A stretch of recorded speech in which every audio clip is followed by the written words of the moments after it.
30 millimeters. That is the diameter of the round it fires. Not large by artillery standards, not even close. And yet the moment that sound rolls across a battlefield, a deep, tearing growl that seems to fall from the sky itself, the fight drains out of men who have never feared anything else. They call it the BRRRT, though no spelling does it justice.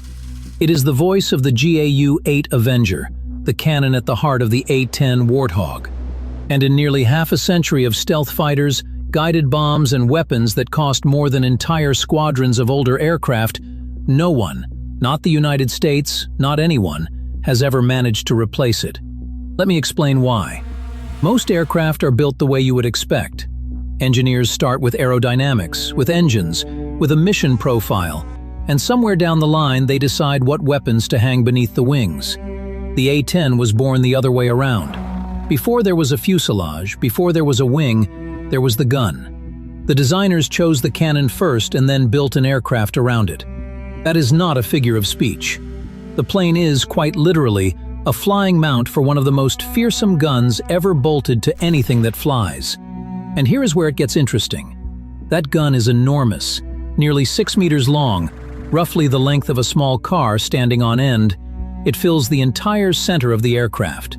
The barrels sit slightly off to one side so that the firing barrel lines up almost perfectly with the center line of the plane, because the recoil is so violent it could otherwise shove the nose off target. Behind the 7 rotating barrels sits a drum loaded with 1,150 rounds. These are not ordinary bullets.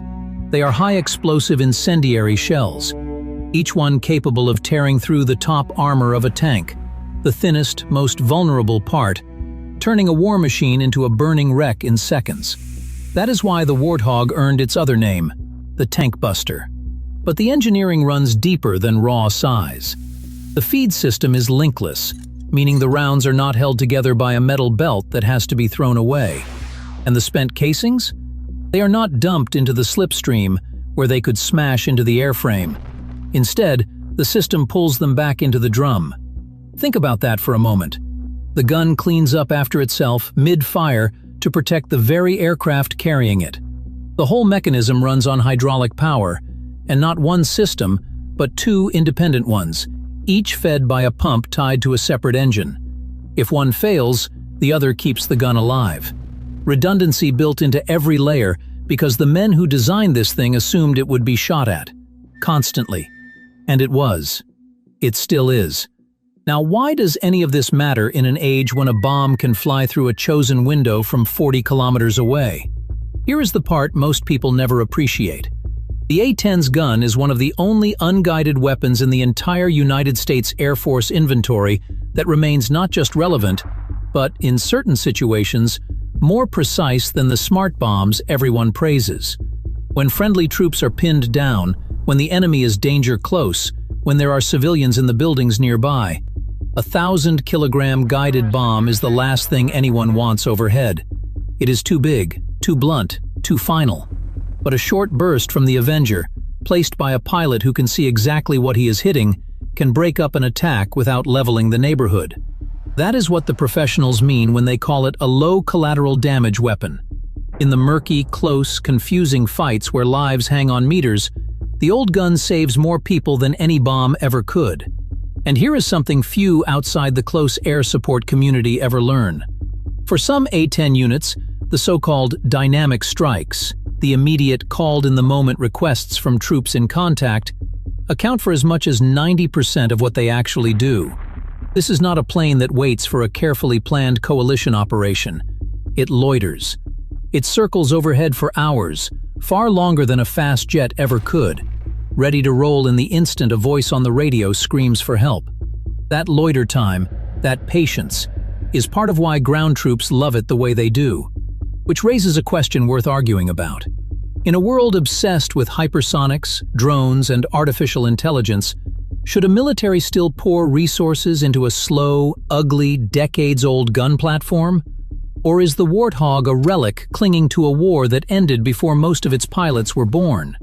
Tell me where you stand on that, because the people who decide these things have been fighting over exactly this for years. Let me take you back so you understand how we got here. When the Air Force became its own branch in 1947, its heart belonged to the nuclear mission. Long-range bombers, the apocalyptic chess game with the Soviets. Supporting soldiers on the ground was, frankly, an afterthought. Then came Vietnam, and the cruel lesson that the aging propeller-driven attack aircraft of an earlier era could not cover modern troops the way they needed. The Army grew so frustrated it began developing its own answer, a sleek attack helicopter prototype, until the Air Force, partly to protect its own budget and its claim over fixed-wing aircraft, pushed forward with what would become the A-10. The designers looked back at the rugged old Sky Raider, and remarkably, they even sought the wisdom of a former Stuka pilot from the Second World War, a man who had destroyed hundreds of tanks from the air. The Warthog officially entered service in 1976. It did not arrive gracefully. There were crashes, embarrassing ones, including one at the Paris Air Show. But the aircraft and its gun proved themselves again and again in the decades that followed. We've covered the survivability of the airframe itself in another video on this channel. The titanium bathtub around the pilot, the engines that keep turning after taking hits that would knock other aircraft from the sky, the ability to limp home with whole sections of wing missing. It is worth your time if you want the full picture of why crews trust this machine with their lives. Here is the strange truth of it all. The Air Force has tried repeatedly to retire the A-10. The argument is always the same. It is old, it is slow, it cannot survive against modern air defenses. And every single time the soldiers who depend on it, and many of the pilots who fly it, fight back ferociously to keep it in the air. The Warthog has spent much of its life on the chopping block, and somehow it keeps surviving the budget battles the same way it survives flak. Battered, defiant, and still flying. If you find this kind of deep dive worth your time, you already know what to do. So the question stands, and I want your answer below. Is the A-10 Warthog a brilliant tool that no amount of technology has truly matched? Or a piece of nostalgia the modern battlefield has finally outgrown? One growl of that gun, and a lot of people will tell you the answer is obvious. But which side are you on?